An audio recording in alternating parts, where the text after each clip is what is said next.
falar sobre fantasmas ou assombrações, mas sim sobre um vampiro de verdade. E vamos mostrar quem foi essa pessoa e como ele viveu. Ele foi descrito pela sua aldeia como um verdadeiro vampiresco que chocou a todos, tirando a vida de vários de seus amigos. Fique comigo até o final e você conhecerá o caso verídico de alguém que realmente se tornou um vampiro e aterrorizou toda uma vila. Olá, tudo bem? Bem-vindo ao canal da Luta contra o Crime. Eu sou a Lisa e aqui você conhecerá os grandes criminosos e mistérios do século. Então, se você gosta desse tipo de assunto, deixe o seu like, que isso é muito importante para mim, e se inscreva em nosso canal. Então, mesmo com medo, vamos lá! Este caso é muito antigo e um dos mais incríveis e sensacionais bem documentados sobre histeria vampírica. No século XVIII, os vampiros faziam parte da cultura popular, e diversas eram as histórias relacionadas ao surgimento dos mitos, como os nobres malucos que matavam e torturavam por prazer a corpos em decomposição. Lembremos que muito antes desta época de 1700, já havia um grande problema de saúde pública na Europa, desde o século XI, que era a proximidade entre os vivos e os mortos. Aqueles que eram considerados bons cristãos se consolavam em saber que iam apodrecer ao lado de seus familiares, pois eles seriam enterrados perto de suas casas e teriam preces e missas para sua alma. E a igreja lucrava muito com isso, fazendo cerimoniais e missas pós-mortem e, claro, vendendo imóveis ao redor das igrejas, fazendo assim um grande cemitério a céu aberto, com todos que convivessem lado a lado. Já aqueles que não tinham boas relações com a família, com a igreja, que fossem pobres ou vítimas da peste, eram envoltos em uma mortalha, ou seja, um simples pano, e jogados em massa em uma cova rasa, que não passava de 2 metros de profundidade, o que bastava uma forte tempestade para fazê-los ressuscitar. A ciência na época errou muito em não explicar às pessoas o que acontecia depois que uma pessoa morria, como por exemplo, por que alguns cadáveres ficavam murchos até os ossos, enquanto outros ficavam viçosos, parecendo que ainda estavam vivos. O pânico do vampirismo que surgiu naquela época, na verdade, não passava de um grave problema de saúde pública, pois a falta de cuidado ao enterrar as pessoas fez com que o imaginário dos aldeões criasse uma série de mitos.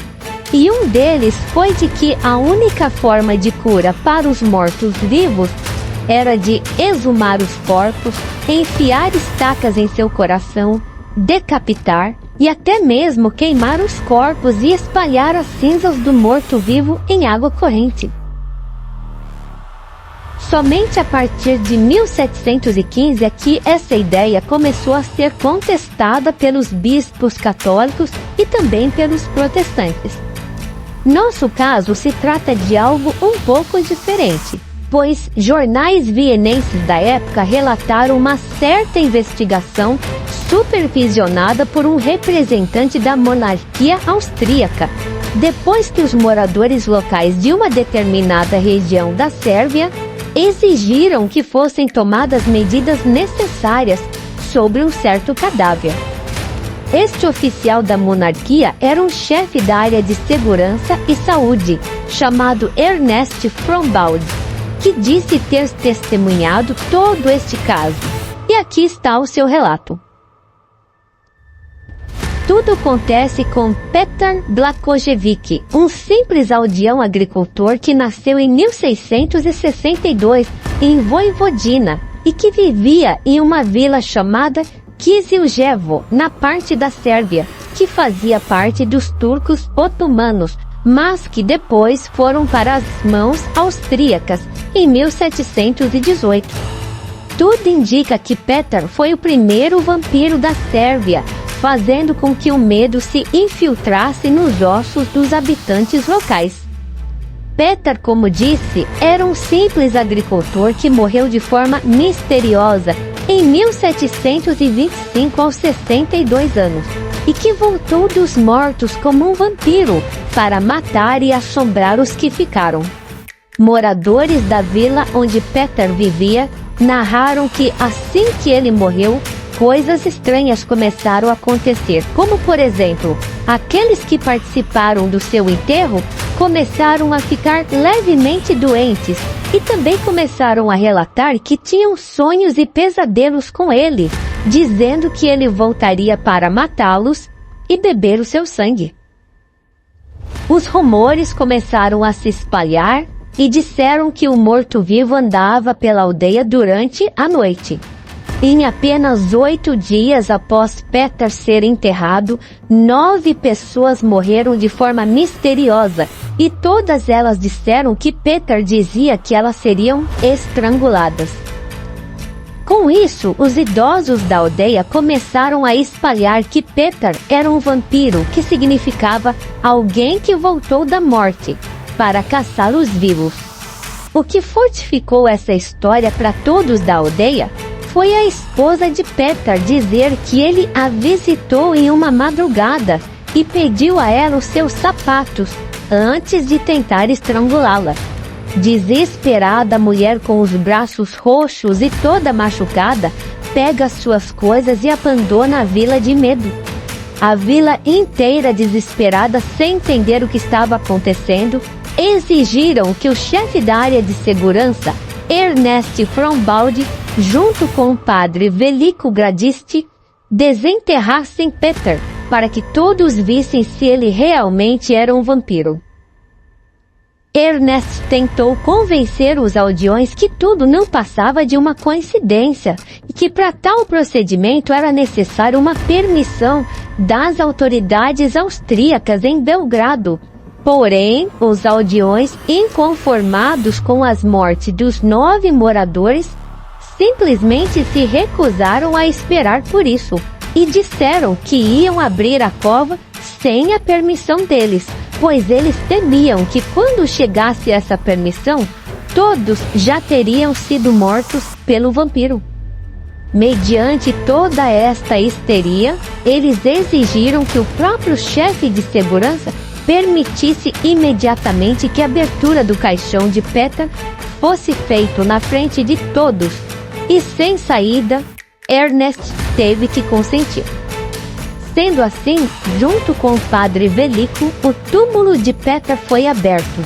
E qual não foi a surpresa de todos, e o desespero também, quando viram que todas as características associadas aos vampiros estavam de fato presentes naquele corpo. O chefe de segurança Ernest relata o que viu, junto com todos os aldeões. O corpo não estava em decomposição e não tinha cheiro de podre, muito pelo contrário, o cheiro era de cadáver fresco. Seu cabelo e sua barba estavam crescidos e sua pele e suas unhas estavam como novas, enquanto as antigas estavam descascadas embaixo das novas. E o pior de tudo, havia sangue fresco em sua boca, afirmando que realmente ele havia sugado o sangue dos mortos. Com todas essas evidências de que ele realmente era um vampiro, os moradores decidiram cravar estacas de madeira no seu coração. E quando assim o fizeram, uma grande quantidade de sangue fresco começou a sair pelos ouvidos e pela boca do cadáver. Após tudo isso, ainda decidiram queimar totalmente o corpo de Peter para que realmente o vampiro desaparecesse de vez da aldeia. Em seu relatório, as autoridades austríacas, Ernest aceitou que realmente o homem era de fato um vampiro. E apreensivo com o que acabaram de fazer, Ernest diz que, se caso o que fizeram foi algo errado, ele, como chefe da segurança e da saúde pública, estava pedindo que os moradores não fossem considerados culpados e que não houvesse punição, pois para Ernest, os moradores estavam fora de si e foram movidos pelo pavor do vampiro. Mediante o relato do chefe de segurança, as autoridades austríacas decidiram relevar o que aconteceu e e ninguém foi punido. O relatório sobre este evento estava entre os primeiros testemunhos documentados sobre crenças de vampiros e emplacou em matérias de jornais em toda a Europa, levando ao primeiro uso do termo vampiro na Inglaterra, França e Alemanha. Com o passar dos anos, o escritor Michael Humphrey tenta explicar as crenças sobre o vampirismo. Na visão dele, o que aconteceu com a aldeia de Peter foi que a morte dos aldeões se deu por causa da morte de Peter, ou seja, eles devem ter tocado no cadáver já em decomposição e acabaram morrendo de alguma doença relacionada à exposição ao cadáver, ou de um delírio frenético causado pelo pânico de simplesmente ter visto ou de ter tocado um cadáver. Sabemos que naquela época as pessoas eram muito vulneráveis a todo tipo de doenças, pois ninguém sabia como as doenças se propagavam.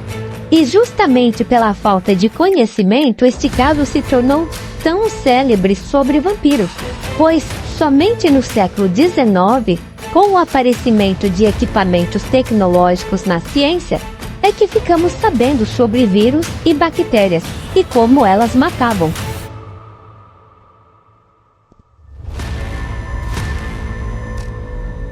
Ao longo dos anos, se conservou a documentação, bem como os depoimentos de tudo que houve no Museu Nacional de Berlim, pois este é o primeiro caso de um morto-vivo que alcançou o resto do mundo, e que também foi a primeira vez que foi usada a palavra vampiro. Ao longo dos anos, este caso foi debatido por autoridades com muita seriedade, e todos os moradores de Kisseljev sabem onde o vampiro Peter Blazkowicz foi enterrado. Seja qual for a verdade, este caso reflete temas muito amplos de medo, doença e histeria social. Até hoje, a lenda do vampiro de Kisseljev continua a cativar e despertar muita curiosidade sobre os limites entre mito e realidade. Hoje, a vila que Peter morava é muito tranquila, e de vez em quando um nativo passa de bicicleta, vendo as ruas vazias e muitas casas abandonadas. As pessoas que ainda moram lá dizem que a aldeia está morrendo, pois os jovens estão fugindo e só os velhos permanecem nela. O que sabemos na verdade é que Peter Blazkowicz realmente existiu e que ele realmente pode mesmo ter sido um vampiro. E que a época que ele viveu não foi simples e nem tão fácil, pois era um mundo complexo onde a morte cercava qualquer pessoa, tanto em forma de guerra como uma epidemia mortal. Embora a história de Peter seja aterrorizante, apenas torcemos para que ele tenha tido um merecido descanso pós-jornada vampírica.